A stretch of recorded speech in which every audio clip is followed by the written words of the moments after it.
Bonsoir chers auditeurs. Ce soir une émission très spéciale puisque nous allons toucher à ce qui est devenu un dogme, à une notion floue mais que personne n'ose remettre en cause, à un mot magique qui peut déclencher des guerres. Nous allons bousculer un système de pensée présenté comme l'aboutissement de l'histoire humaine. Voilà, rien de moins. Puisque nous allons parler de démocratie antique bien sûr un petit peu, mais surtout de la démocratie moderne. Voilà. Ce soir, autour de la table, j'ai, dans l'ordre en commençant par ma gauche, Gabriel qui nous fait le plaisir de nous accompagner, qui lira vos messages, chers auditeurs, dans la mesure du possible. Bonsoir Thibaut, bonsoir chers auditeurs. Nous avons ensuite Jean de Rouen, professeur de philosophie, auteur d'Apprendre à penser à l'école du réel, paru aux éditions des Cimes. Donc, il s'agit d'un livre d'initiation à la philosophie, très bien fait, très clair, qui rappelle la genèse et le développement de cette science. Bonjour Thibaut. Jean, d'ailleurs, vous êtes un habitué de cette émission, puisque vous avez participé aux 2/3 des émissions, je dois dire. À la première, en effet. C'est la troisième, je crois. Voilà, donc, oui. Ce que vous m'expliquiez. Nous avons ensuite Maxence Écart, philosophe, auteur des Fondements philosophiques de la démocratie moderne, un livre paru une première fois en 2007 et qui vient d'être réédité, augmenté et agrémenté d'une préface de Pierre Magnard, donc paru aux éditions Pierre-Guillaume de Roux. Maxence, bonsoir. Bonsoir à tous. Et nous avons enfin Alain Pascal, écrivain, auteur d'une série de livres sur l'histoire occulte, entre guillemets, sur le rôle, en tout cas, le rôle étonnant des courants de pensée ésotériques et des sociétés occultes dans le domaine des idées et derrière les grands phénomènes historiques et philosophiques.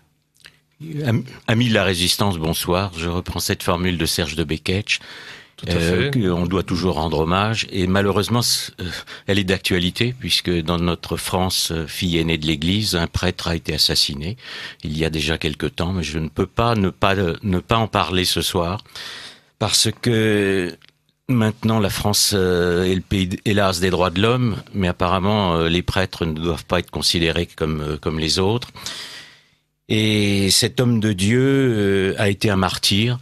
Et je pense que c'est un martyr de la Révolution, puisque finalement il a été assassiné par ceux que Marcuse, qui est un des fondateurs du gauchisme, appelait des révolutionnaires nés. Donc voilà où nous en sommes. Et au moment avant de mourir, quand il a vu ces assassins, si j'ai bien entendu, ce prêtre a dit « Vade retro Satanas ». Je crains que cette génération soit envoûtée. C'est pas de sa faute, elle est envoûtée par les médias, envoûtée à cause des enseignants, pas ceux de ce soir évidemment. Et bon, Beketch dénonçait ce qu'il appelait l'école al-labo. Nous avons vu des cérémonies œcuméniques, certains étaient au premier rang, je pense que ils font partie de cela. Donc je n'en dirai pas plus parce que nous ne sommes pas dans un pays libre, donc je ne vais pas dire ce que je pense.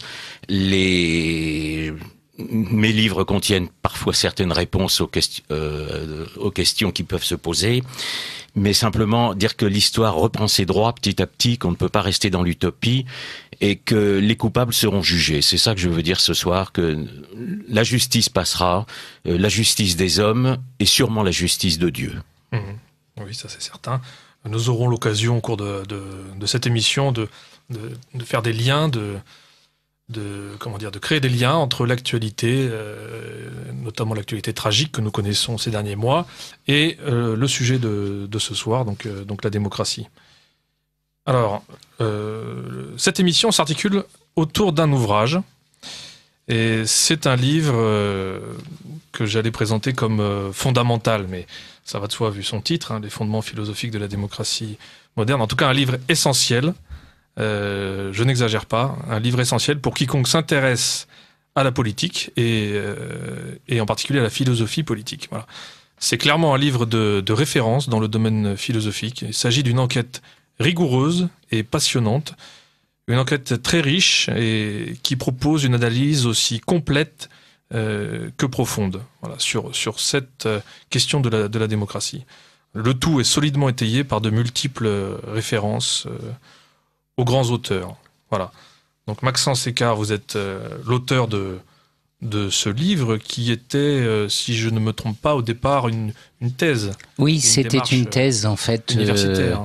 C'était une thèse de philosophie politique puisque lorsque j'avais quelques années de moins, j'avais un petit peu de mal tout simplement à m'y retrouver dans tout ce qu'on entend sur la démocratie et à comprendre. Et donc ce livre se veut une recherche, une enquête pour essayer de recoller les morceaux et de tenter modestement une synthèse pour essayer de comprendre ce régime politique qui aujourd'hui est hégémonique et quelque part est une référence obligée en matière politique. Oui, et ça dépasse même la politique, c'est quasiment religieux. Alors, oui, d'ailleurs, c'est... Plus personne n'ose émettre la moindre critique contre... Absolument. J'ai cherché à appliquer la méthode scientifique, qui n'est autre que la méthode d'Aristote, c'est-à-dire d'observer d'abord les choses avant d'essayer de les comprendre. Et c'est vrai que quand on réfléchit à la démocratie, on se dit mais c'est vraiment quelque chose de très important dans nos vies, et ça dépasse de beaucoup la question politique, puisque lorsqu'on met un blue jean, on dit qu'on est habillé de façon démocratique, mais si on met un nœud papillon, on a l'impression de ne pas être démocrate. Vous voyez. Et puis il y a des lieux aussi qui sont démocratiques, des clubs qui sont eux pas du tout démocratiques, qui sont très aristocratiques ou chics ou bourgeois. Et donc il faut comprendre pourquoi utilise-t-on ce terme qui est un terme politique à l'origine, puisque démocratique, ça veut dire le pouvoir du peuple, et c'est un terme qui a été développé par les philosophes grecs pour désigner un mode de gouvernement. C'était donc vraiment une question politique. Or aujourd'hui, ça dépasse amplement ce domaine. Vous parlez de religion. Effectivement, je pense que on peut risquer ce terme pour la démocratie, tout simplement parce que celui qui se risquerait à la critiquer serait en quelque sorte puni de mort civique. D'ailleurs, personne ne s'y risque aujourd'hui. Personne n'ose dire que la démocratie pourrait avoir quelques menus défauts ou pourrait être améliorée. Non, pas du tout. Et on peut même dire que cette référence est tellement universelle que des États qui n'avaient rien de démocratique s'y sont récemment convertis. Je pense à l'un des plus récents, je crois que ça date de 2008, c'est le Bhoutan. Vous savez, le Bhoutan, c'est un petit royaume qui est dans l'Himalaya, je crois qu'il y a 600 000 habitants, et il y a une dynastie héréditaire depuis des siècles. Et personne ne s'intéresse au Bhoutan parce que je pense que les richesses y sont pas si importantes que ça. Eh bien, le Bhoutan s'est doté d'une constitution démocratique. Et le roi a nommé comme Premier ministre son principal collaborateur. Donc rien n'a changé et en même temps tout a changé. Parce que le Bhoutan, en se dotant d'une constitution démocratique, a fait allégeance, je dirais, à un système qui aujourd'hui a une couverture mondiale complète, puisque je n'ai pas fait l'inventaire, mais il doit rester moins de 4, je crois, États au monde qui ne se réclament pas de la démocratie. C'est donc quelque chose qu'on ne peut pas ignorer si on essaie de réfléchir au monde dans lequel on vit et à nos institutions. Tout à fait. Je voudrais citer un extrait très bref de la préface de Pierre Magnard, toujours dans le cadre de la présentation générale de votre livre, qui est quand même volumineux, il faut le dire. Un solide... Oui, mais c'est parce qu'on a changé la typographie pour la rendre plus facile à lire. Oui, c'est vrai que c'est assez agréable à l'œil, je dois dire. 450 pages, 30 euros. Alors vous avez, avec cette nouvelle édition qui arrive 10 ans à peu près après la première, donc cette préface de Pierre Magnard, qui est professeur émérite à la Sorbonne et qui fut grand prix de philosophie de l'Académie française. Je le cite. « On attendait certes de l'ancien étudiant de la Sorbonne une étude critique de son objet d'investigation, la démocratie. C'est un réquisitoire en bonne et due forme, parfaitement instruit et argumenté, que l'on a à faire. Toute l'histoire de la pensée politique moderne et contemporaine est citée à comparaître et ses témoignages sont enregistrés avec la plus grande rigueur. Passionné, passionnant, L'ouvrage, convaincant par lui-même, n'a nul besoin qu'on abonde en son sens, qu'on le complète ou qu'on le rectifie. On risquerait de lui ôter de sa force. Bon, voilà, évidemment une préface assez enthousiaste et j'abonde en ce sens. Assez parlé de l'objet en lui-même, abordons maintenant le fond du sujet qu'il traite. Et je voudrais donc revenir un peu sur... Alain Pascal, vous voulez faire intervenir parce que j'ai bien compris que pour vous la démocratie était partout, mais en fait elle n'est nulle part. Parce que j'ai bien vu un de vos chapitres, j'en ai un aussi dans un de mes livres pour dire qu'elle n'existe pas. Donc c'est le pouvoir du peuple, je crois que c'est la première peut-être chose à dire, mais que le peuple n'a jamais exercé le pouvoir dans aucun pays du monde. Eh bien, si l'on poursuit une enquête sociologique, je dirais, sur la démocratie, en disant comment est-ce que ça fonctionne, eh bien, on s'aperçoit de fait que aucun des grands penseurs de la démocratie, les Rousseau, les Kant, les Montesquieu, même avant eux Machiavel, aucun de ces grands penseurs ne considère que le peuple est capable de gouverner. Et même des auteurs qui sont présentés comme des soutiens très forts de la démocratie, je pense à Tocqueville, nous disent que, de fait, le peuple ne parvient pas même à choisir de bons gouvernants. Parce que, vous voyez, Montesquieu disait « Ah oui, c'est vrai, le peuple... c'est une expression de Montesquieu, il dit il y a des moments il avance comme des insectes et puis il y a d'autres moments où il balaye tout sur son passage. Donc il manque de mesure. Mais, disait Montesquieu, le peuple au moins sait choisir de bons chefs. Et Montesquieu, évidemment, étudiait la démocratie dans les livres, puisqu'à l'époque de Montesquieu, il n'y avait aucune démocratie existante, en tout cas correspondant à la description qu'il en a fait. Il y en avait eu dans le passé. Il y avait l'ancienne démocratie. On pourra peut-être y revenir. Bien sûr. Et donc il faisait bien sûr allusion à cette histoire de la démocratie qui est importante et qui est toujours un des éléments essentiels de la compréhension. Vous vous occupez de la démocratie moderne. Je voudrais bien insister sur le mot moderne. Tout à fait. Pas du tout la même chose.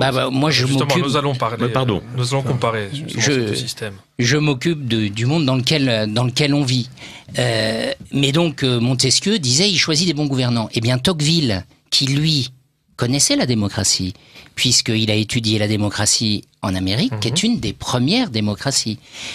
Eh bien, Tocqueville nous dit, non, le peuple n'est même pas capable de bien choisir les gouvernants. Alors c'est quand même un paradoxe. C'est très intéressant. En effet, les premiers penseurs de cette démocratie moderne, ceux qui ont recréé le mot, l'ont remis un peu à la mode, eux-mêmes étaient assez sceptiques sur la définition qu'on en donne maintenant, c'est-à-dire le gouvernement du peuple par le peuple. Et vous avez raison de dire que c'est une question de définition. La définition usuelle que l'on a de la démocratie, à savoir le pouvoir du peuple, le gouvernement par le peuple, est, à mon sens, et j'essaie de le montrer dans mon ouvrage, quelque chose qui ne correspond pas à la réalité. Et pour aller plus loin, il y a une sorte de mensonge démocratique. Parce qu'on nous explique que le peuple gouverne. En réalité, il ne gouverne pas au sens commun du terme, où il prendrait des décisions politiques. Et ça, tous les penseurs l'ont décrit, l'ont reconnu, l'ont mentionné. Et c'est encore plus vrai aujourd'hui qu'il y a 200 ans. Aujourd'hui, où les États sont beaucoup plus importants, beaucoup plus nombreux, beaucoup plus techniques, où les décisions, ne serait-ce que des décisions fiscales, et l'impact de la fiscalité, les décisions d'investissement sur les grands programmes d'investissement industriel que peuvent avoir les pays développés. Et quand il s'agit de choisir un système d'armes, par exemple, entre des sous-marins nucléaires stratégiques ou entre des missiles, quand il s'agit de soutenir, d'avoir une politique industrielle proactive pour développer un pays, je prends l'exemple, la Corée du Sud était un pays sous-développé au sortir de la guerre. Aujourd'hui, c'est vraiment un pays extrêmement développé. Bon, comment ont-ils fait, les Coréens ? Eh bien, le gouvernement a décidé de lancer toutes les forces industrielles du pays dans la construction navale.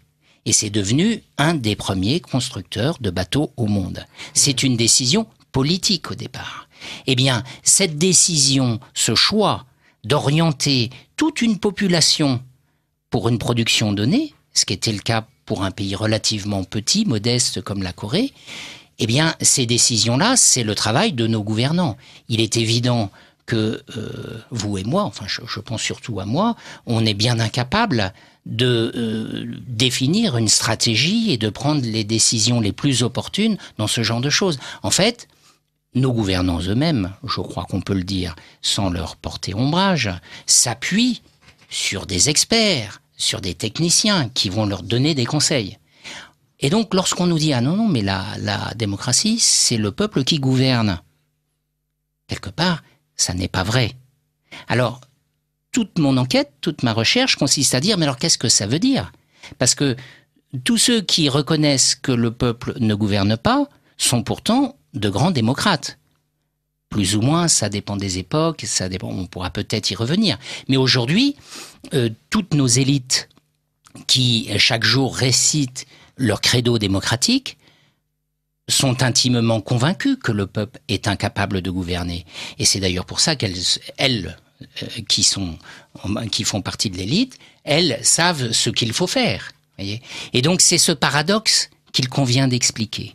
Car malgré tout, tout le monde reconnaît que la démocratie est un gouvernement fondé sur la souveraineté populaire. Qu'est-ce que c'est que cette souveraineté populaire ? Telle est la question. Merci Maxence Écart de ce préambule. Jean de Rouen, vous vouliez dire quelque chose ? Oui, je voulais rebondir sur ce que disait tout à l'heure Alain Pascal, en distinguant différentes démocraties. C'est vrai qu'on peut notamment distinguer la démocratie athénienne et la démocratie moderne qui est issue des Lumières et de 1789.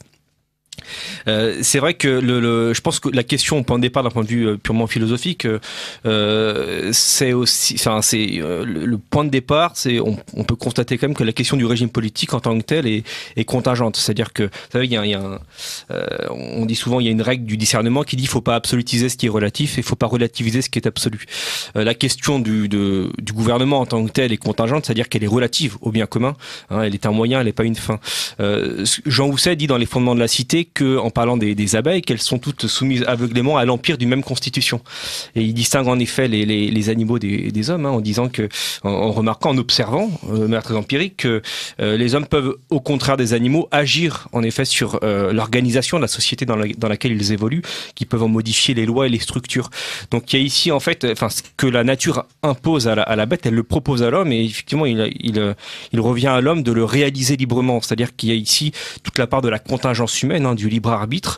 L'homme doit réaliser librement sa vocation politique, sa nature politique. Donc c'est vrai qu'au point de départ, c'est une question qui est purement contingente. Et ce qui est intéressant, c'est d'un point de vue philosophique, de distinguer les ressorts et même les principes sur lesquels reposent ces systèmes politiques. Et c'est là, si on compare certaines démocraties, notamment Athènes avec la démocratie moderne, on s'aperçoit que le socle anthropologique n'est pas le même, que la portée métaphysique est complètement différente. Alors on pourrait développer, je pense que ce serait très intéressant. Je pense que c'est ce qui saute aux yeux. Lorsqu'on étudie la démocratie athénienne, Maxence Écart, elle présente des traits qui n'ont rien à voir avec la nôtre. D'abord, ce qu'il faut savoir, c'est que n'étaient membres du peuple officiellement à Athènes que les citoyens. Or, les citoyens ne représentaient qu'environ 5% de la population à Athènes. Alors me direz-vous, qui étaient les autres ? Eh bien, les autres, c'était les esclaves, et puis ce qu'on appelait les métèques, c'est-à-dire les métèques, c'était les étrangers qui avaient droit de séjour, mais qui n'avaient pas droit à participer avec... Comme Aristote, d'ailleurs, précisément. Exactement, comme Aristote, qui en était un. C'est pas du tout péjoratif comme terme, métèque. Ça l'est devenu. Mais donc, on a des recensements. Ce qu'il faut peut-être dire en préliminaire, c'est que l'histoire de la démocratie athénienne est très très bien connue. Il y a plusieurs historiens, on a Thucydide, on a Xénophon, on a Platon, on a Aristote, enfin, il y a énormément de gens qui l'ont étudié et qui nous expliquent son fonctionnement. Donc, on peut parler avec une certitude sur son fonctionnement. Et on a un recensement de Démétrius de Phalère qui explique qu'il y avait, au début du IVe siècle, environ 21 000 citoyens. voyez, sur 400 000 habitants à Athènes. Et tous ces citoyens, eh bien, on les réunissait régulièrement sur une petite colline qui est à Athènes, qu'on voit de l'Acropole et qui s'appelle la colline de l'Apnix. Bon, il est évident qu'aujourd'hui, on peut pas réunir tous les Français, même à Montmartre, on n'arrivera pas à mettre les 60 millions de Français, voyez, pour prendre des décisions. Donc, il y a une différence physique qui est considérable. Alors, seconde différence, c'est une différence morale. Voilà. Aujourd'hui, notre démocratie, elle se veut laïque, neutre, elle se veut fondée uniquement sur le droit, alors qu'à l'époque, la démocratie athénienne, lorsque Périclès s'attribue, on y reviendra peut-être, le trésor de Délos, eh bien, il utilise ce trésor pour reconstruire les temples de l'Acropole. Donc, dans une perspective religieuse, si vous voulez. Et donc, c'est très différent de l'état d'esprit d'aujourd'hui. Et les principes philosophiques eux-mêmes, c'est-à-dire que la sagesse philosophique grecque, si on reprend le mot d'Aristote, l'homme est un animal politique, la démocratie moderne, elle repose aujourd'hui sur les contrats, sur le contrat social. Et donc, il y a une grande différence aussi, dans le sens où la politique, autrefois, était une éthique. C'est-à-dire que l'homme étant un animal politique, il se réalisait humainement dans sa relation au bien commun. Mais là, on pourrait vous répondre que la démocratie, c'est la morale d'aujourd'hui. Et que si l'on n'est pas démocrate, on parle contre la morale. C'est d'ailleurs un des signes de son caractère idéologique, voire religieux. C'est qu'aujourd'hui, c'est une obligation morale d'être démocrate. C'est-à-dire que précisément le fait que l'homme était un animal politique faisait de la société politique une réalité naturelle qui est réclamée par la nature humaine en vue de la réalisation de l'homme, alors que le contrat social fait de la société uniquement une convention, un artifice finalement qui peut être soumise à toutes les expérimentations possibles. Exactement. Et c'est ce qu'on va précisément voir ensuite. Et c'est ça qui sera. Si j'ai bien compris, c'est ce que vous expliquiez, c'est que même en Grèce, la démocratie était le pouvoir d'une élite. Voilà, qui était peut-être une véritable élite à l'époque. Est-ce qu'aujourd'hui, vous donnez d'ailleurs une citation de Platon que j'ai relevée, il définit la démocratie comme le gouvernement de l'élite avec l'approbation de la foule. Je trouve que c'est une assez bonne définition. Pardon, je voudrais dire aussi une chose, c'est que aujourd'hui, nos élites sont des fausses élites. C'est aussi une des questions. Il peut y avoir une forme de démocratie représentative. Il est évident que le peuple ne peut pas décider de domaines techniques, mais les technocrates devraient dépendre du politique et ne pas gouverner hors du politique, et les politiques devraient, eux, en référer au peuple pour prendre les décisions majeures, ce qui n'est pas le cas aujourd'hui. Alors, tout dépend où on met le curseur de l'élite. Parce que si vous considérez que tous les citoyens, au sens propre, d'Athènes, en Grèce, faisait partie de l'élite, je pense au contraire que des gens comme Thucydide disent que les citoyens à Athènes, sous Périclès, ne gouvernaient pas. Il y avait une autre élite, au-dessus de l'élite. Ils disaient tout simplement qu'ils étaient maniés. Je n'ose pas employer le mot de manipuler, parce que Thucydide ne le dit pas, mais ils suivaient les directions de Périclès. Et en fait, ceux qui dirigeaient, c'était les grandes familles. Donc Périclès était d'une très grande famille, les Alcméonides, et puis il y avait la famille de toute la série des Simons, et toutes ces grandes familles se battaient pour obtenir le pouvoir, et c'était elles qui étaient les véritables élites. Donc et elles achetaient le peuple en fait. C'était déjà le pouvoir d'un petit nombre. Mais alors comme toujours, ce petit nombre, il était en plein jour. On savait que c'était les gens les plus riches. Oui. C'est le problème de la démocratie moderne, c'est que la démocratie n'a pas opéré le transfert du pouvoir au peuple. C'est toujours un petit nombre qui dirige. La critique des philosophes, justement, notamment au XVIIIe, a été de penser que le peuple, qu'on arrêterait le pouvoir d'un petit nombre, le roi, l'aristocratie, et que le transfert se ferait, le transfert de la souveraineté se ferait au peuple, ça n'est jamais arrivé. Aujourd'hui, la démocratie est toujours le pouvoir d'un petit nombre, mais il y a une très grande différence avec Athènes et avec évidemment la monarchie, c'est que ce petit nombre, on ne le connaît pas. C'est un petit nombre occulte. Alors, on peut discuter de cela, mais ce que je crois, c'est qu'effectivement, le gouvernement effectif, quel que soit le régime, est toujours exercé par un petit nombre, parce que les gens qui ont le talent de gouverner sont peu nombreux, et que les questions de pouvoir sont des questions complètes. Et là où je vous rejoins tout à fait, c'est que sous l'Ancien Régime, ce petit nombre était identifié. Et on disait, le roi est le père de la patrie, et il a tout pouvoir, ou presque. Et puis, il avait ses conseillers, il avait les grands du royaume.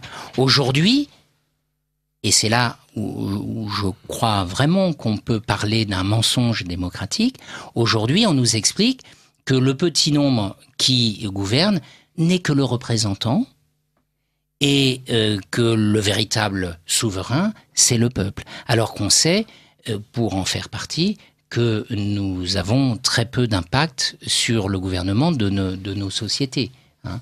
Et donc ça, c'est une réalité, ça fait partie du nouveau système. Il faut comprendre pourquoi. C'est ça qui est intéressant, c'est de savoir à quoi sert ce concept de souveraineté populaire. Oui, mais ça couvre un mensonge. Si j'avais bien compris. Ça couvre un mensonge par rapport au sens obvi, voyez. Oui. Mais la démocratie va au-delà du sens obvi des choses. Alors attendez, je voudrais que nous revenions et que nous terminions sur la démocratie antique, parce que vous avez soulevé un aspect très intéressant, c'est celui de la lutte des partis. Aujourd'hui, on a tendance, quand on évoque la démocratie antique, à la présenter un petit peu comme un modèle, une cité idéale. On la présente avec nostalgie, alors que dans votre livre, dans la partie que vous consacrez à la démocratie athénienne, eh bien le ton est, je dirais que l'analyse est assez critique. Et vous évoquez notamment, avec quelques anecdotes intéressantes, donc ces luttes de partis. Je vais citer un petit paragraphe. En fait, vous savez, Ernest Renan, au XIXe siècle, a fait un pèlerinage à Athènes. Et il a dit, en arrivant sur l'acropole, j'ai eu le sentiment du divin. Et vous savez qu'il a écrit, en revenant de ce voyage à Athènes, une prière à la déesse Athéna. Ça s'appelle la prière sur l'acropole. Et en fait, il explique que la démocratie est quelque chose de merveilleux.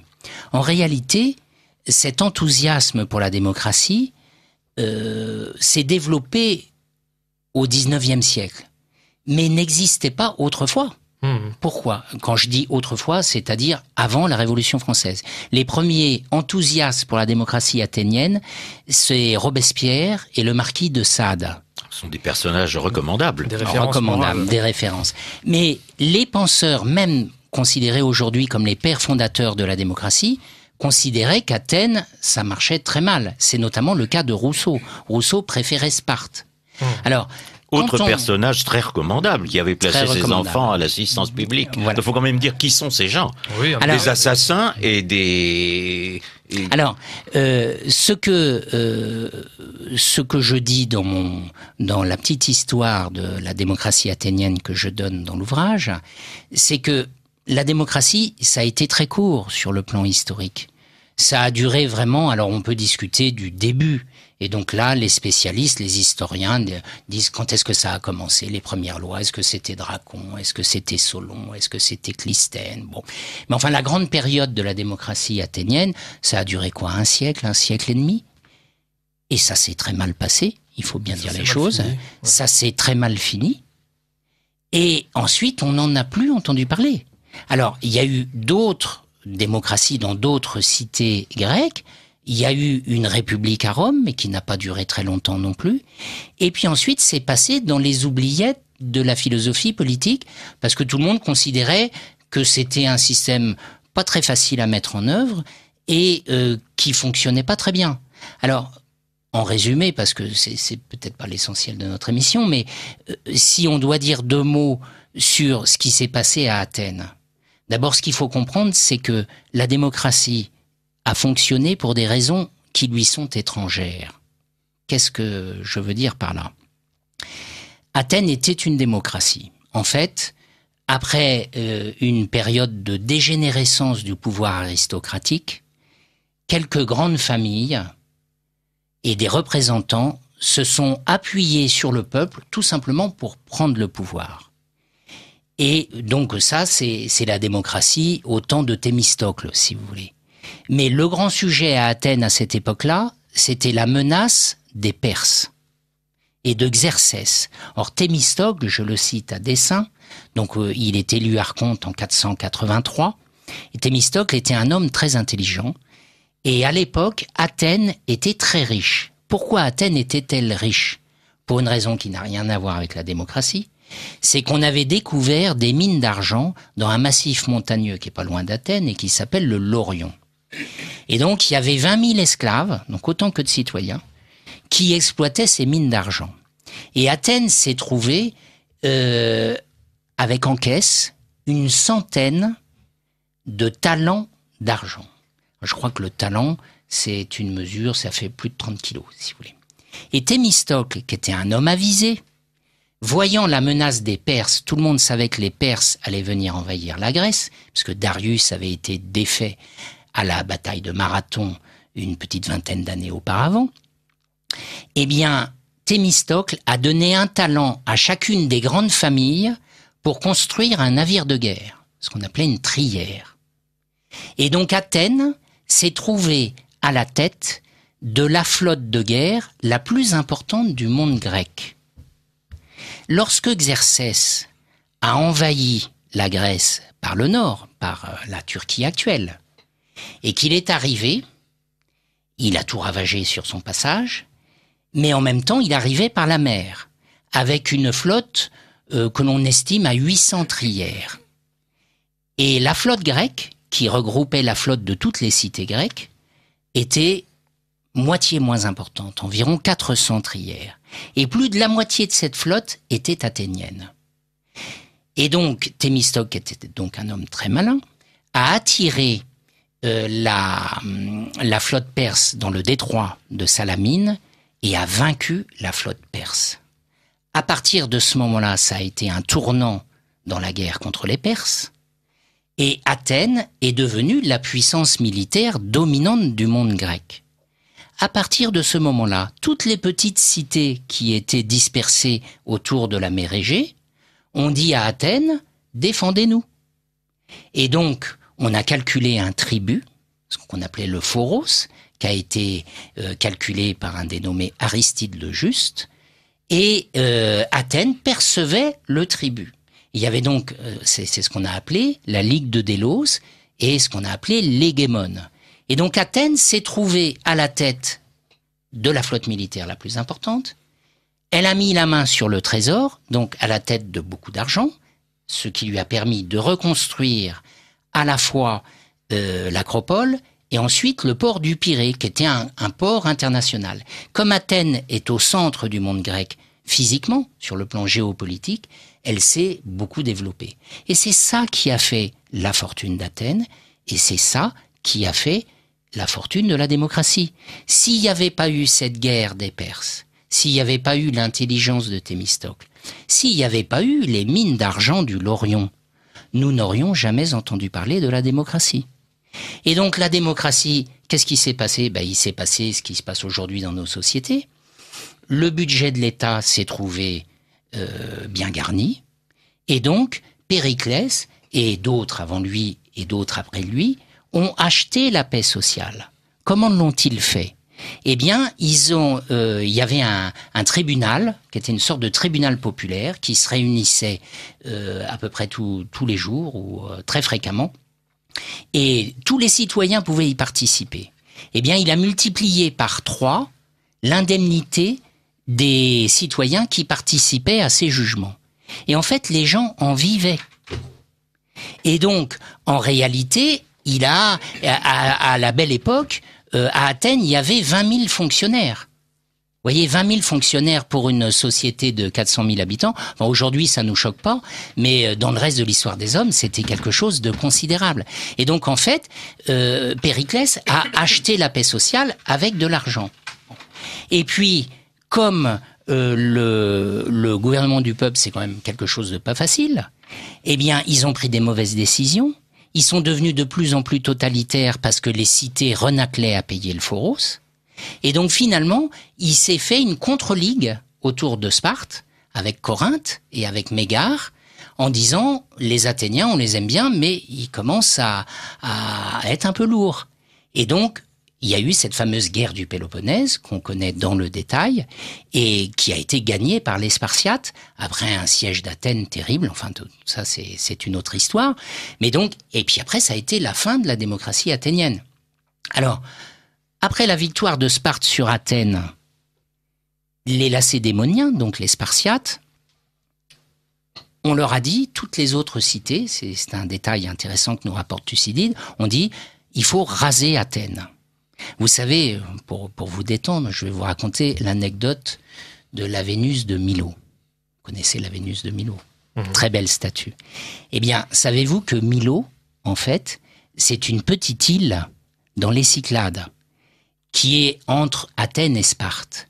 Et c'est une île absolument charmante, avec une rade qui était très utile pour accueillir les flottes maritimes. Les Athéniens ont décidé d'occuper Milos. Et donc, ils sont arrivés avec toute la flotte, et les habitants de Milos, qui étaient une toute petite communauté, disaient, mais nous, on est neutres. Enfin, c'est vrai qu'on est plus proche de Sparte, parce que physiquement, c'est un peu plus proche, mais on veut pas la guerre, on veut la paix. C'est très amusant, Thucydide rapporte les discours et les échanges. Les Athéniens ont dit, on va tout raser. Ils ont fait un siège terrible, à tel point qu'il y a une expression en grec, on parle de famine mélienne. Donc c'est la famine de la Vénus de Milo. Ils ont tué tous les hommes, ils ont emmené toutes les femmes et les enfants en esclavage. Aujourd'hui, ça s'appelle un crime contre l'humanité. Et ça, c'est à l'époque, c'est quelques années après la mort de Périclès, mais c'était sous la démocratie, sous Alcibiade. C'était déjà des démocrates modernes alors. Quelque part. Bon, eh bien, quand Sparte a gagné, tout le monde a réclamé le même sort pour Athènes. Et Sparte n'a pas voulu le faire. Et donc, il a laissé une sorte de démocratie mais qui a très mal marché. Parce qu'il n'avait plus l'hégémone et parce qu'il n'avait plus d'argent. Et alors là, à quoi a-t-on assisté? C'est très intéressant pour la démocratie d'aujourd'hui. Eh bien, tout le monde s'est mis à faire des procès. Parce que les gens vivaient de ce qu'ils gagnaient au tribunal. Et il y avait une règle, quand vous arriviez à faire condamner votre voisin à une amende, vous perceviez la moitié de l'amende. Et donc les gens faisaient, c'est ce qu'Aristophane appelle les guêpes, hein, et les gens faisaient des procès pour gagner de l'argent. Et donc, cette démocratie a sombré dans un espèce de juridisme avec une multiplication des affaires. Et donc, quand Philippe de Macédoine est arrivé, il a mis de l'ordre là-dedans, puis ça a été terminé. Donc c'est ça l'histoire de la démocratie athénienne. C'est pas du tout le paradis dont nous parle Ernest Renan. Ouais. Ça, c'est quelque chose que nous rêvons. Et les gens disent « Ah, la démocratie athénienne, ça devait être vraiment merveilleux, c'est une sorte de paradigme, d'exemple à suivre. » En fait, ils n'ont pas lu l'histoire. Et quand les critiques que je porte ne sont pas de moi, c'est Jacqueline de Romilly, c'est Claude Mossé, c'est-à-dire les meilleurs hellénistes spécialistes de la démocratie athénienne qui le disent. Très bien, merci Maxence Écart pour ces rappels historiques. Avant de nous replonger dans ce thème sur un plan peut-être davantage philosophique, je vais passer la parole à Gabrielle. Oui, je vous rappelle que vous êtes sur Radio Courtoisie, à l'écoute du libre journal de la France profonde, dirigé par Thibaut de Chassé. Alors, notre émission est diffusée en direct le mardi 9 août 2016, de 21h30 à 23h, et nous serons en différé le vendredi 12 août, là aussi de 21h30 à 23h. Et donc, je vous rappelle nos invités du jour. Donc, nous sommes avec monsieur Maxence Écart, philosophe et auteur des Fondements politiques de la démocratie moderne aux éditions Pierre-Guillaume Deroux, avec monsieur Alain Pascal, auteur de 5 livres publiés aux éditions Décime, et monsieur Jean Drouan, philosophe et auteur d'Apprendre à penser à l'école du réel, également édité aux éditions Décime. Et vous pouvez, bien sûr, nous envoyer vos messages, donc par téléphone, au 01 46 51 00 85, par télécopie au 01 46 51 21 82, mais également par courrier électronique à notre adresse mail courtoisie@courtoisie.fr. Merci Gabriel. Oui, un message, mais nous le lirons tout à l'heure, peut-être il collera mieux. Alors, revenons un peu sur le plan des idées et aux sources donc du développement de cette idée, de cette idéologie même démocratique, hein, donc qui n'est pas une idée nouvelle, hein, ni vraiment un aboutissement, puisqu'elle prend ses origines dans la philosophie grecque, un certain moment de la philosophie grecque, hein, chez une certaine école Vous parlez notamment et principalement de liens entre cette idée démocratique et Épicure et l'école atomiste, Maxence Écart. Alors en fait, le lien avec l'école épicurienne a été fait surtout à l'époque moderne en fait. C'est-à-dire que les grands penseurs de la démocratie actuelle, les Lumières, mais ça commence bien avant les Lumières, lorsqu'on étudie leurs sources et leur conception du monde, eh bien, c'est l'épicurisme. Alors, comment est-ce que ça se fait ? En réalité, je crois qu'il faut revenir à la notion, un instant, sur la notion de souveraineté populaire. On a parlé du pouvoir du peuple. La souveraineté populaire, j'ai dit que le peuple ne gouvernait pas en démocratie. Qu'est-ce que ça signifie ?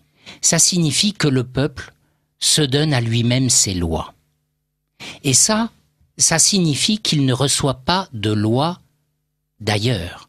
D'ailleurs, d'où cela peut-il être ? Eh bien, tous les philosophes, tous les penseurs de la démocratie, en fait, nient l'existence d'une loi naturelle qui aurait été donnée au monde par Dieu. Et le premier à avoir fait cette théorie de dire que le monde est un tout qui s'explique par lui-même et qui n'a pas une loi qu'on lui aurait collée comme une étiquette sur un paquet, eh bien c'est Épicure. Or Épicure a été redécouvert au début du XVe siècle. Et on s'aperçoit que tous les grands penseurs de la démocratie lisaient Épicure. Alors qu'est-ce que nous dit Épicure ? Eh bien Épicure nous dit il n'y a pas besoin de Dieu pour expliquer le monde. Le monde s'explique tout seul. Alors lui, il est adepte de la théorie atomiste, c'est-à-dire qu'il reprend les philosophies de Pythagore, de Mélissos, de Leucippe, de Démocrite, qui expliquent que bien tout se résout en des particules élémentaires. Aujourd'hui, on appelle ça des atomes. Et le monde est un mélange de ces atomes au hasard. Alors il faut voir qu'Épicure n'est pas le premier à dire ça. Il y a d'autres philosophes, je pense à Anaximandre, à Empédocle, qui expliquent que le monde est issu du hasard. Alors vous voyez ce que dit Empédocle, par exemple, il dit bien au départ, dans le chaos initial, il y avait des organes qui se promenaient, des bras, des jambes, des têtes, des torses, et puis ils s'assemblaient, ça formait des monstres, et seuls les monstres viables ont survécu. Et ils ont changé au cours de l'histoire. Alors en fait, ça c'est pas très différent de ce que nous dit Darwin. Et c'est pour ça que c'est extrêmement moderne comme philosophie. Parce que quelque part, Darwin nous explique que le monde est mu par le hasard et que le hasard produit des mutations dans les êtres vivants et que le monde change, il évolue en permanence, c'est la grande théorie de l'évolution. Et donc, finalement, qu'est-ce qui fait la stabilité dans ce monde ? Eh bien, c'est la loi qu'à un moment donné, on se donne à soi-même. Et c'est ça la souveraineté populaire. C'est le fait de dire, écoutez les amis, là, nous sommes en 2016. Eh bien, en 2016, les règles du jeu sont celles-ci. C'est la loi de 2016. Évidemment, la loi de 2016 n'a rien à voir avec la loi de 1880. Et elle n'a rien à voir avec ce que sera la loi de 2050. Le monde évolue. Et l'important, c'est de pouvoir fixer les choses à un instant T. Alors que les philosophies, ce qu'on appelait la philosophia perennis, Platon, Aristote, les scolastiques, saint Thomas, nous disent non, c'est pas du tout comme ça que ça marche. Dieu a créé le monde tel qu'il est, il a créé chacune des espèces. Elles sont toutes ordonnées entre elles, il y a une finalité entre elles, il y a un ordre entre elles, et il faut le respecter. Et les choses fonctionnent bien quand on respecte l'ordre, et c'est pour ça que le droit avait beaucoup d'importance dans l'Ancien Régime, mais était très différent du droit d'aujourd'hui. Et le roi n'était chargé que d'une chose, c'est d'être un bon juge, c'est-à-dire d'être capable de mener les affaires en conformité à l'ordre de la nature. Alors qu'aujourd'hui, cet ordre change. Vous voyez, aujourd'hui, un homme peut épouser un homme, demain, un homme pourra épouser son animal de compagnie. vous voyez, les choses peuvent évoluer. Tout ça était impossible dans la philosophie traditionnelle. Alors, pourquoi est-ce qu'on parle d'Épicure ? Ouais. Pourquoi Épicure ? Parce que Épicure est le premier à dire ça. Et ensuite, Épicure est sympathique. Pourquoi Épicure est-il sympathique ? Parce que, on est tous... on dit souvent, vous savez, moi je suis un peu épicurien quand on se verse un petit verre de vin en plus, je suis un peu épicurien. Qu'est-ce que ça veut dire ? Si évidemment le monde n'a pas d'ordre extérieur, s'il n'y a pas un Dieu qui un jour va nous juger, nous demander des comptes, des choses comme ça, la seule chose qui compte, c'est de bien profiter de l'existence. C'est très logique. Et donc, le revers de la philosophie épicurienne, c'est la philosophie du plaisir, qui ne veut pas dire la philosophie de l'excès, qui veut dire simplement goûter ce monde dans lequel nous sommes, faire en sorte de vivre agréablement. Mais beaucoup de gens vont trouver ça très bien. Mais bien sûr, c'est la recherche du bonheur. D'ailleurs, la notion Le problème, c'est que s'il n'y a pas de loi qui ait été édictée par Dieu, l'homme n'est pas capable de dominer la nature parce si Dieu a créé la matière, il n'est pas capable de la dominer. Donc on assiste aujourd'hui à une destruction de la nature par l'homme. Alors, attendez, excusez-moi, je vais donner la parole un petit instant à Jean de Rouen puisqu'il il évoque cette école atomiste dans son ouvrage Apprendre à penser à l'école du réel. Oui, tout à fait. C'est intéressant parce que Maxence Égard, vous rejoignez exactement ce que je me suis permis tout à l'heure de dire au détour d'une de votre réflexion. Je disais en fait que l'une des distinctions qu'il fallait faire entre la démocratie moderne qui est issue des Lumières et 1789 et la sagesse grecque, vous évoquiez Aristote, Platon, la scolastique, ensuite saint Thomas d'Aquin, etc. Cette distinction, elle était à la fois anthropologique et métaphysique. Et finalement, on retrouve chez les atomistes, la jonction des deux, c'est-à-dire, je vais développer très rapidement. D'un point de vue anthropologique, c'est vrai qu'on a finalement depuis le nominalisme que vous traitez, je crois également dans votre livre, c'est vrai qu'on a une conception un peu atomisée de la société, c'est-à-dire que puisque l'homme à l'état de nature est profondément individualiste, au contraire, évidemment, la conception aristotélicienne qui veut que l'homme soit un animal politique, c'est-à-dire que sa nature réclame en effet, postule la société pour pouvoir s'accomplir et se réaliser.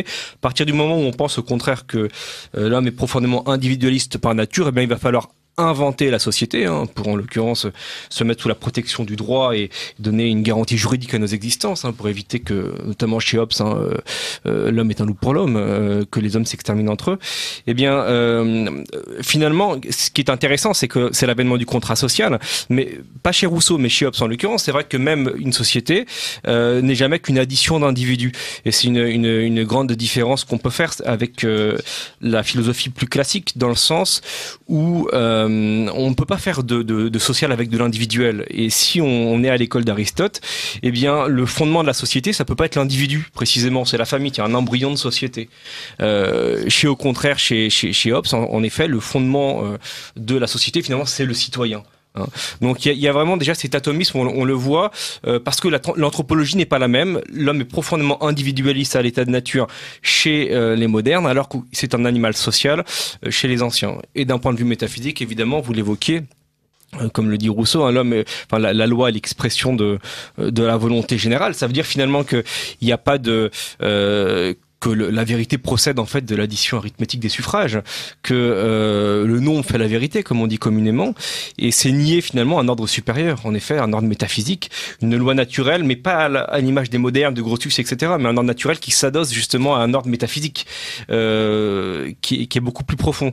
Et c'est intéressant, justement, Créon, quand on reprend justement le fondement du droit naturel, on reprend Antigone et Créon, et Antigone qui dit devant Créon, mais même si mon frère qui est mort dans les rangs de l'ennemi n'a pas le droit, selon votre loi, d'être enterré, au nom d'une loi finalement qui n'est pas écrite mais qui est inscrite dans le cœur de l'homme, qui n'est ni d'aujourd'hui mais qui n'est pas d'aujourd'hui mais qui est d'hier et de toujours, j'enterrerai mon frère. On a ici déjà une distinction entre ce qui est légal et ce qui est légitime, mais comment peut-on distinguer ce qui est légal et ce qui est légitime si on n'a pas de critères qui se situent au-dessus du législateur.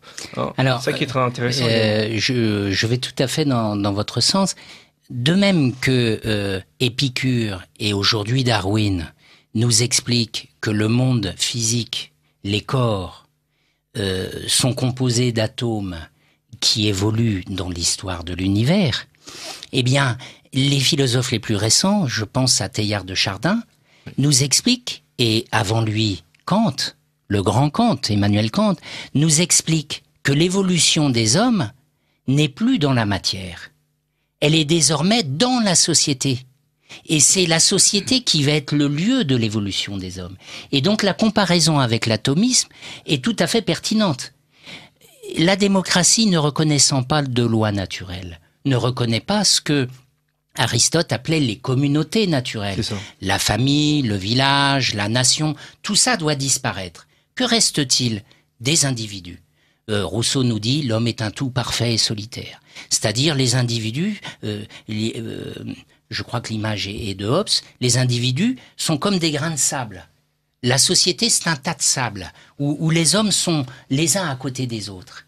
Et la démocratie, la loi démocratique, va ordonner ces atomes, ces individus, ces personnes isolées, et va produire le mouvement de progrès, d'évolution, de progrès de l'humanité. Et donc, on est toujours dans une vision atomiste des choses, avec une dynamique dont le moteur désormais est la loi, la souveraineté populaire, en ce sens que le peuple, au travers des mécanismes de la démocratie, se donne le moteur de son évolution.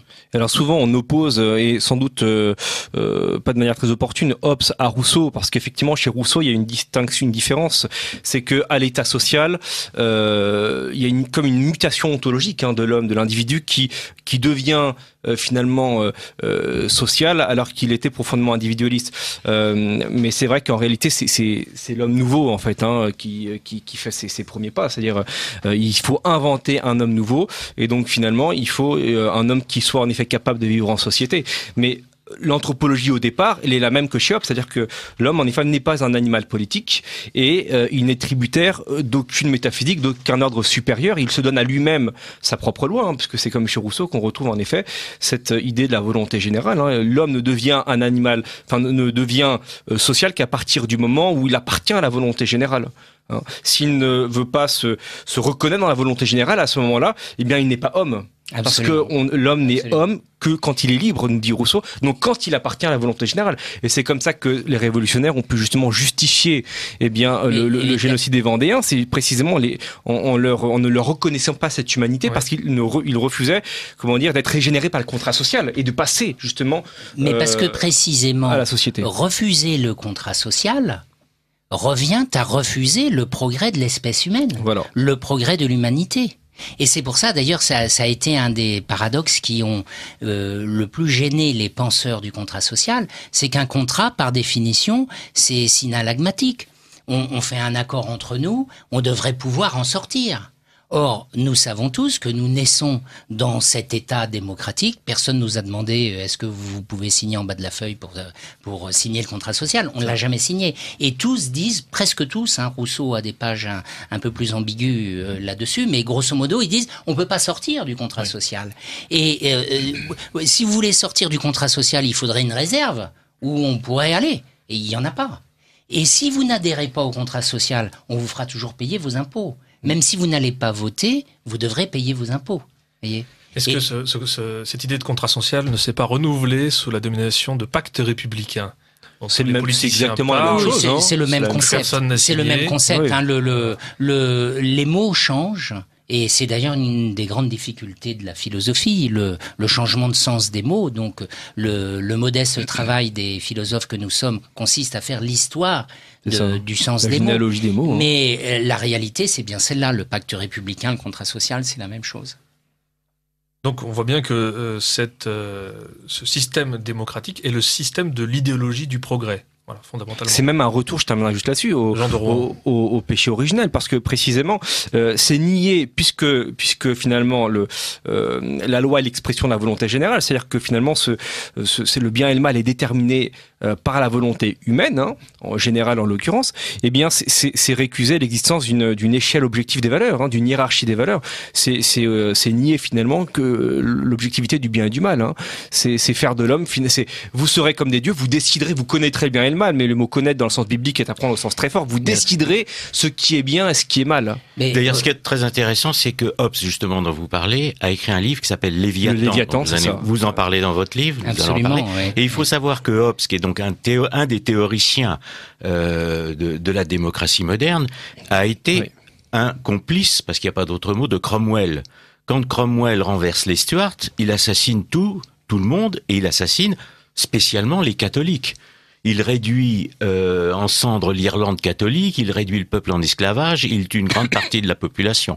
Donc Hobbes a couvert les crimes de Cromwell dans son Léviathan, qui est un hymne à Cromwell. Le despote, Cromwell étant le despote, c'est-à-dire l'homme supérieur, l'initié, qui est placé à la tête du grand tout. Vous parliez d'un grand tout, qui remonte à beaucoup plus loin, parce que le grand tout, c'est déjà l'idée de Plotin. Je ne voudrais pas revenir sur toute l'histoire de la philosophie, mais dans un certain nombre de livres, j'ai parlé de Plotin, auquel remontent tous les philosophes modernes, finalement.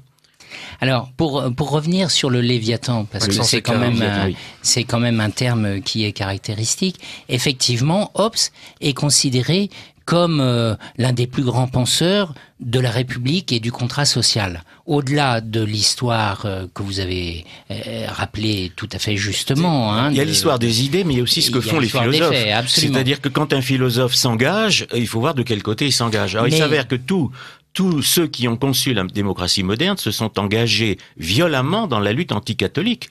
Alors ça, c'est un autre sujet, et si vous voulez, j'y reviendrai tout à l'heure. Si vous voulez, sur la violence démocratique. Mais pour en rester sur le Léviathan, Hobbes donc explique que l'homme est un loup pour l'homme, et que si on laisse les hommes comme ça, ils vont s'entretuer. Et donc, il pense le système républicain, le système du contrat social, ça s'appelle pas comme ça dans ses livres, mais ça revient à ça. Et donc on se donne une loi, on fait un droit pour poser les règles du jeu. C'est le Commonwealth. Et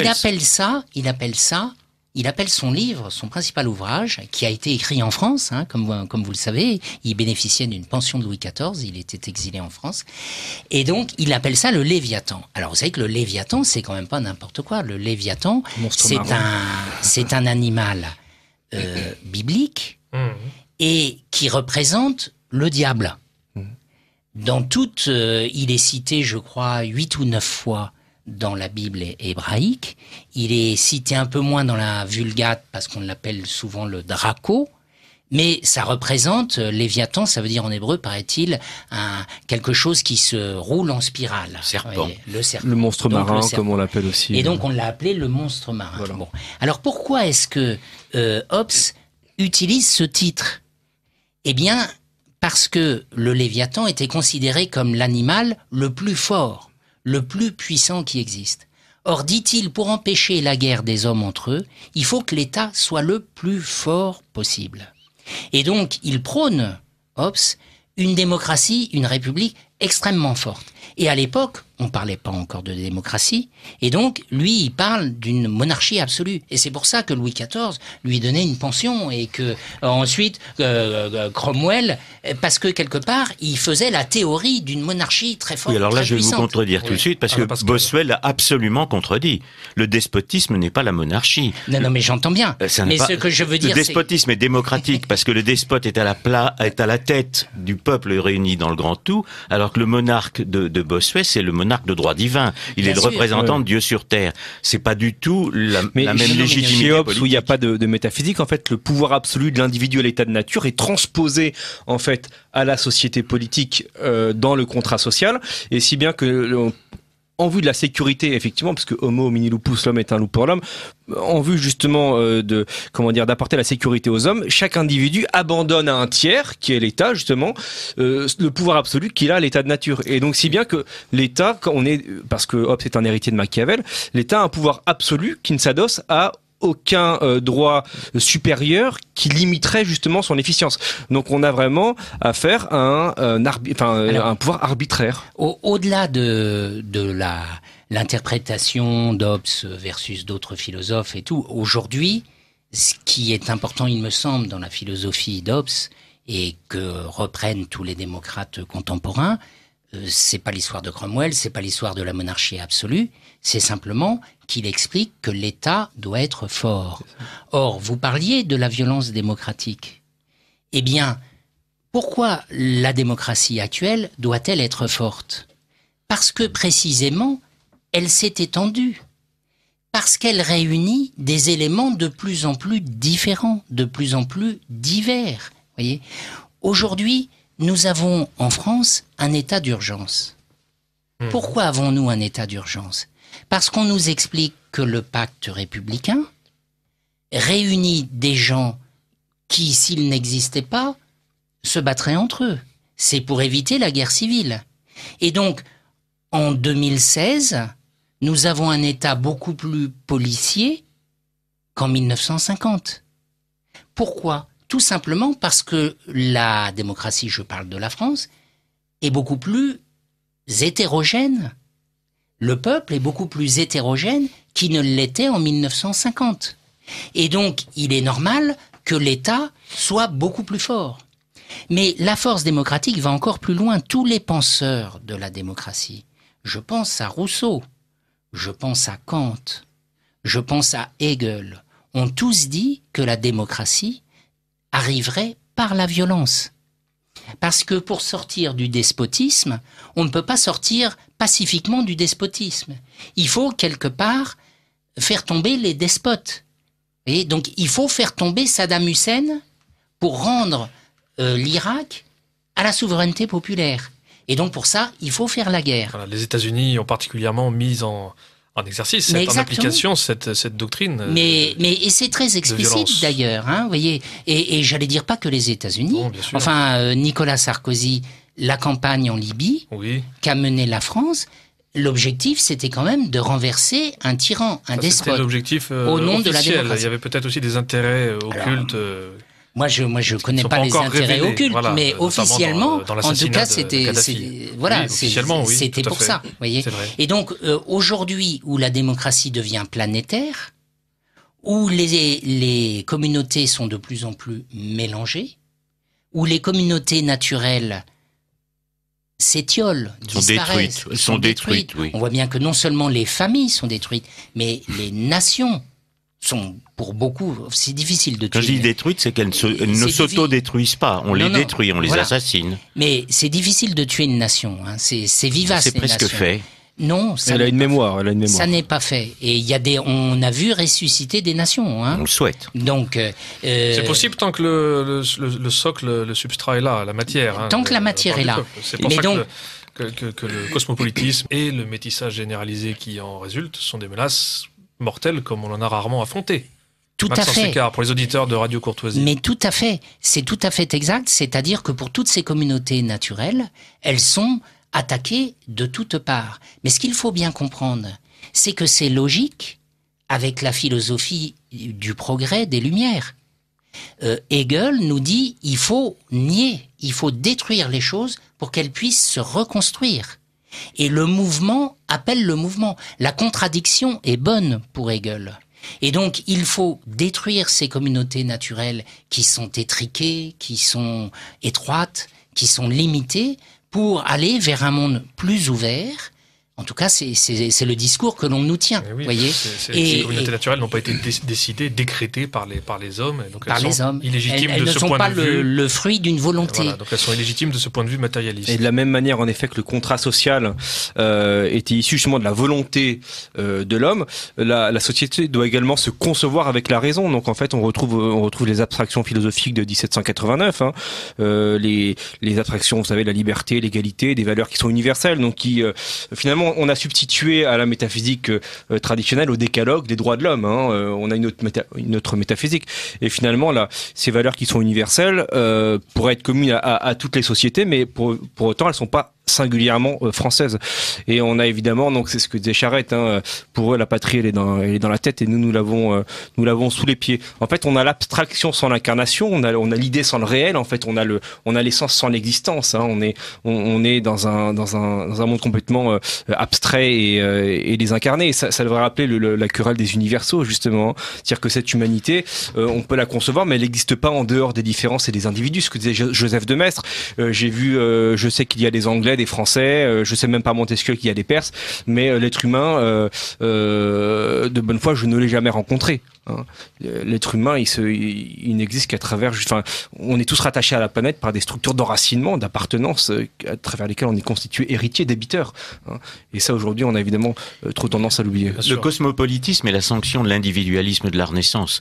C'est-à-dire qu'à partir du moment où on a considéré l'homme comme individu simplement, tout remonte à Erasme, c'est toujours le même procès qu'on peut faire, l'issue fatale était le cosmopolitisme. Bien sûr. Oui, tout à fait. Alors on peut dire aussi que la démocratie moderne est le système politique du mondialisme, puisque par nature et par principe, elle va finir par nier les frontières, les communautés naturelles, les singularités, les histoires nationales. Alors, ce qui est très intéressant dans l'histoire du mondialisme, c'est que il naît dans l'opposition à la papauté. Bien sûr. Car les premiers projets de gouvernements mondiaux naissent au Moyen-Âge, en réalité, à l'occasion de conflits avec le pape.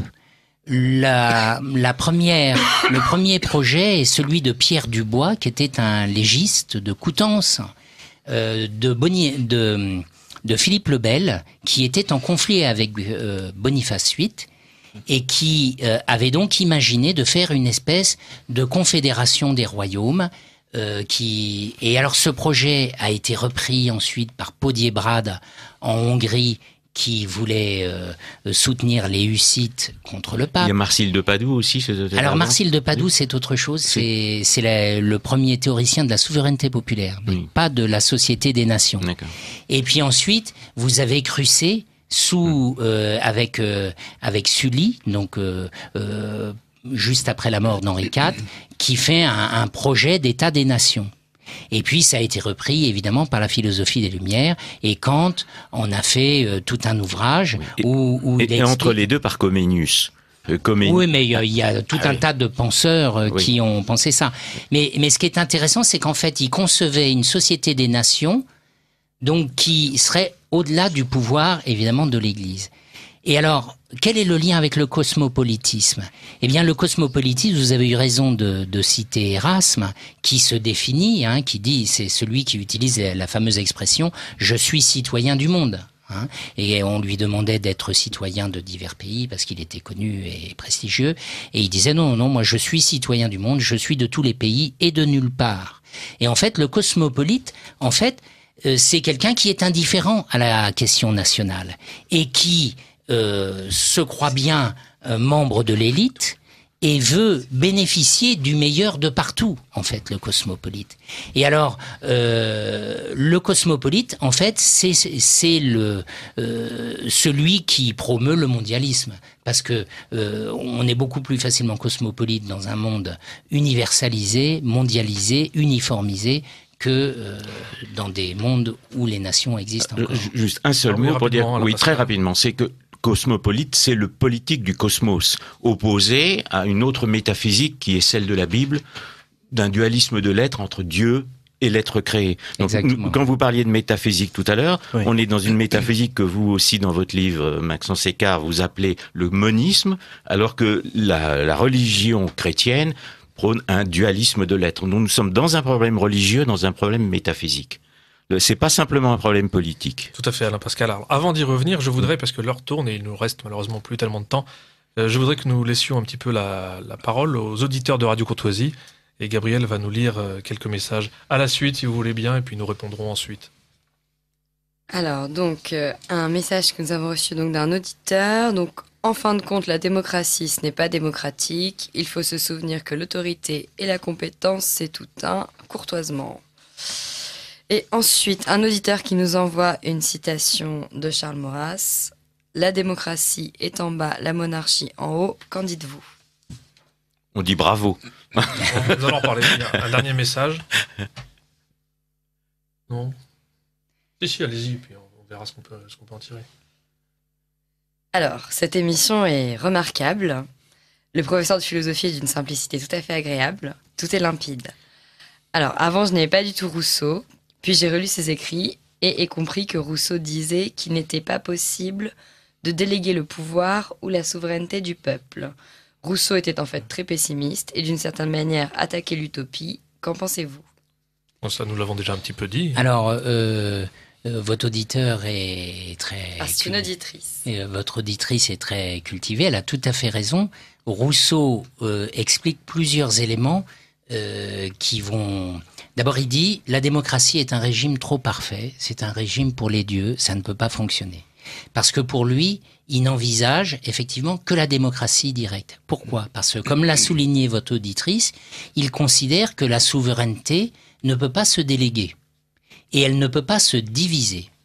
Donc, c'est dire que nos démocraties actuelles sont juste impossibles, puisqu'aujourd'hui, nous déléguons, par définition, le peuple délègue son pouvoir à des députés, et les députés eux-mêmes n'ont que le pouvoir législatif, et eux-mêmes le délèguent à un pouvoir exécutif, et ensuite, il y a des juges pour vérifier que la loi soit bien observée. Et donc, pour Rousseau, tout cela est impossible, parce que lorsqu'on est souverain, on reste toujours souverain.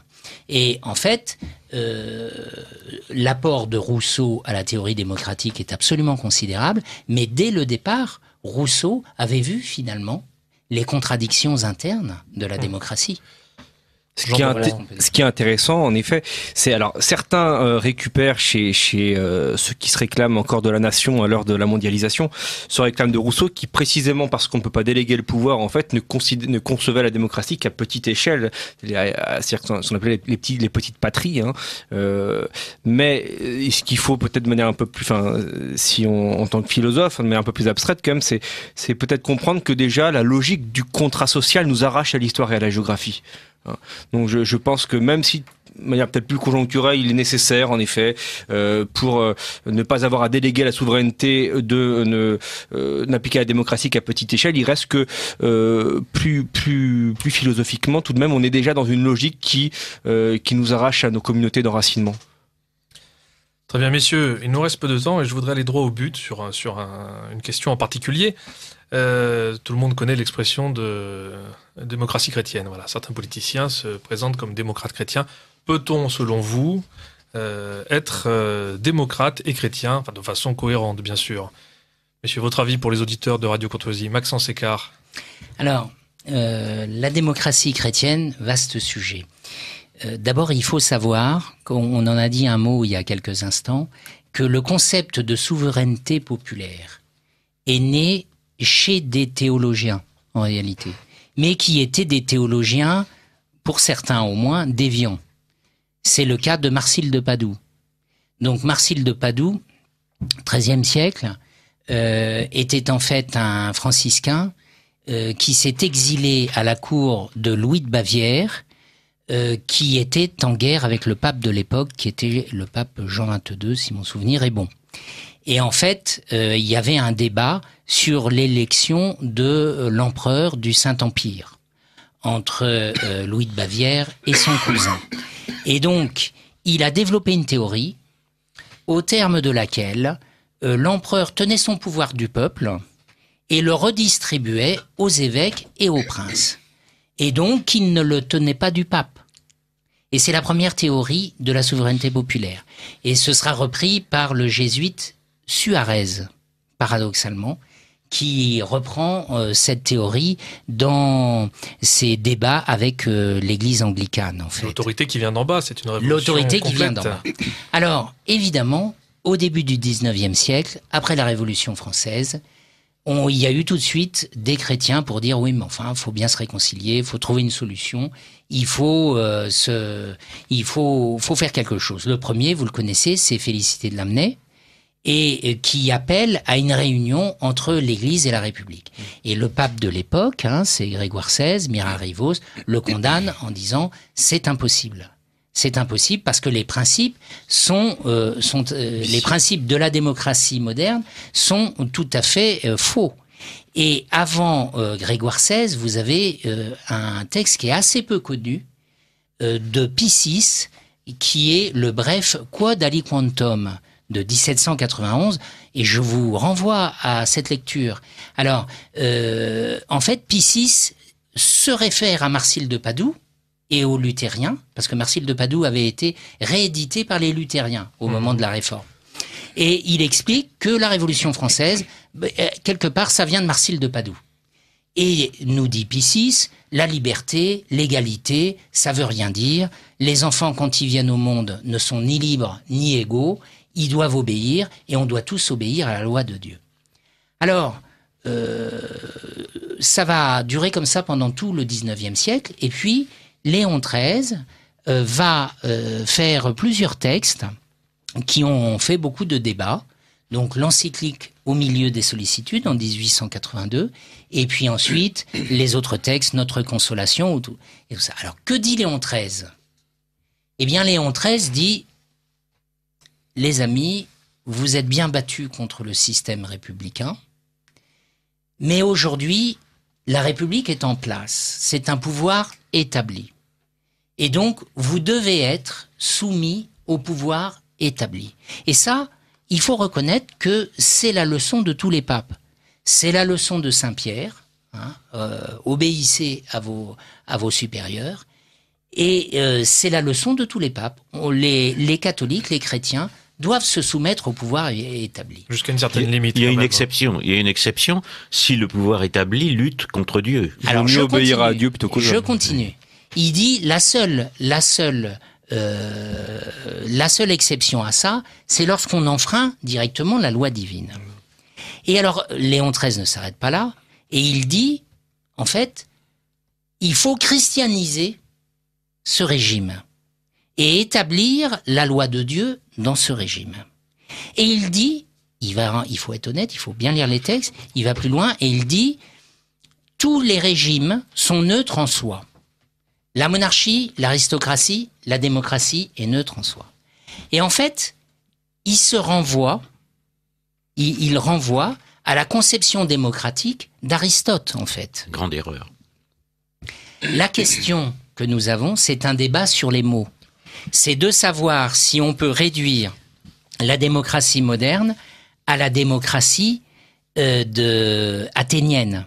Car Léon XIII est très orthodoxe, tout ce qu'il dit est parfaitement orthodoxe, et il condamne très fermement, dans Diuturnum illud, la souveraineté populaire.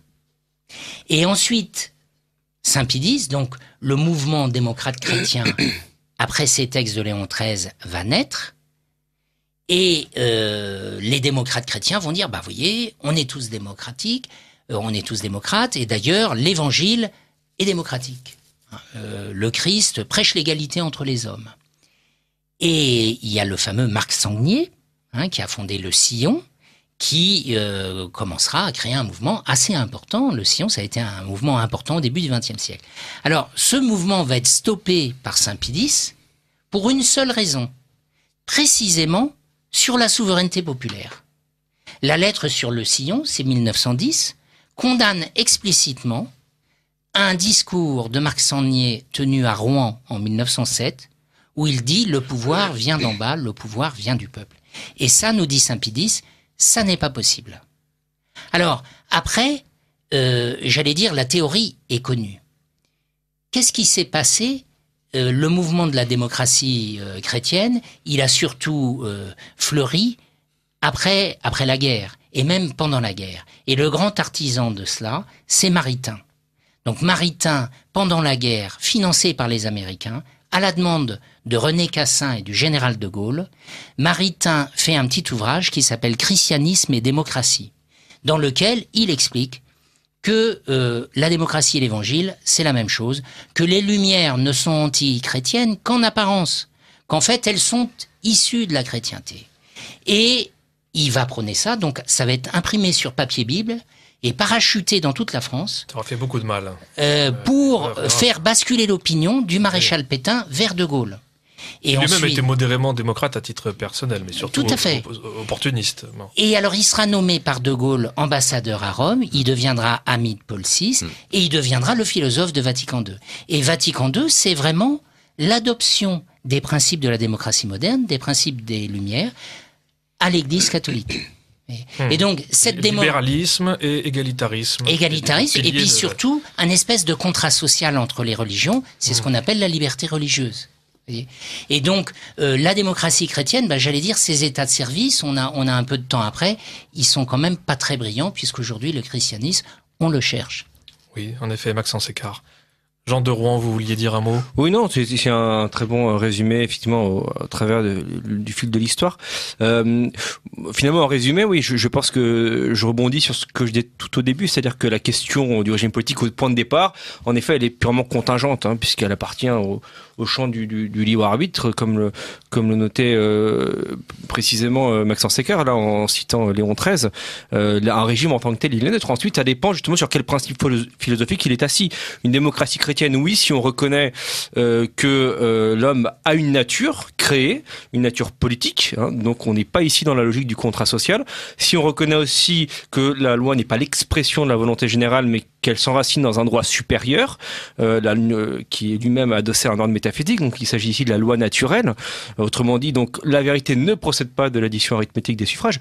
Et puis la démocratie, elle doit en fait, enfin c'est un autre nom qu'on pourrait donner à la subsidiarité, c'est-à-dire que il faudrait dans ce cas-là précisément parce qu'on n'est pas dans la logique du contrat social. Autrement dit, on n'est pas dans un modèle de société qui s'articule exclusivement entre l'individu et l'État, mais on reconnaît en effet que, puisqu'on ne peut pas faire de social avec de l'individuel, que, le fondement de la société, c'est la famille. Autrement dit, que la société, parce qu'elle est une réalité naturelle, réclamée par la nature de l'homme, est une réalité qui est organique. Et donc, à ce moment-là, effectivement, on reconnaît l'ordre naturel des familles, je dirais des corporations. On voit bien cette logique, elle a été par la loi Le Chapelier en 1791. Justement, on a aux heures sombres du jacobinisme justement nié les corps intermédiaires, les corporations. Il faut évidemment penser la démocratie chrétienne dans une perspective radicalement différente de celle de 1789. Mais la seule chose, à mon avis, enfin, ce que je pourrais ajouter à votre propos, c'est, moi je pose la question, est-ce qu'on peut avoir une démocratie avec des dizaines de millions d'individus ? Ouais, c'est-à-dire que si démocratie, ça veut dire gouvernement populaire, c'est pas possible avec des dizaines de millions d'individus. Donc le propos de Léon XIII est un peu théorique. C'est ça, à l'échelle étatique, en fait, la démocratie est inenvisageable. Elle ne peut se faire, et c'est la subsidiarité qu'à échelle locale, évidemment. Et Rousseau a raison, ça se délègue pas la souveraineté. Mais même si un régime est neutre, au-delà des plans moraux et métaphysiques et philosophiques, il y a quand même des régimes en soi qui donnent globalement et généralement des résultats catastrophiques et d'autres comme le relevé Pie XII, en effet. Voilà. Je pense que c'est le cas. Et que dans les faits, la démocratie a dévié en dictature, c'est une démocratie totalitaire, et que le mondialisme, tyrannie, et que le mondialisme va être totalitaire. On va avoir un despotisme mondialiste au lieu d'avoir une liberté nationale. L'autre question, c'est l'articulation, en fait, c'est celle qu'on mettait en jeu tout à l'heure, entre les pouvoirs temporels et spirituels. C'est-à-dire qu'il faut reconnaître en effet qu'il y a des principes qui sont propres aux sociétés politiques, mais de ce que chaque société politique a des principes qui lui sont propres, il ne s'ensuit pas qu'il n'y a pas des principes supérieurs auxquels elle est soumise. Tout est une question d'ordination, de subordination.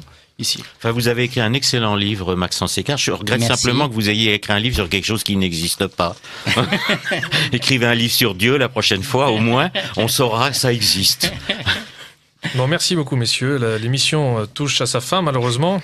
Alors, je rappelle que vous étiez à l'écoute de Radio Courtoisie, le libre journal de la France profonde, avec, pour inviter ce soir, donc, Maxence Écart, philosophe, donc à propos de son livre « Les fondements philosophiques de la démocratie moderne », aux éditions Pierre-Guillaume Deroux. Nous avions aussi Alain Pascal, auteur de 5 livres publiés aux éditions des CIM, en particulier La trahison des initiés, où vous évoquez un petit peu cette question. Le mensonge démocratique en général, entre autres. Et nous avions aussi Jean de Rouen, philosophe, enseignant, auteur d'Apprendre à penser à l'école du réel, aux éditions des CIM. Merci messieurs.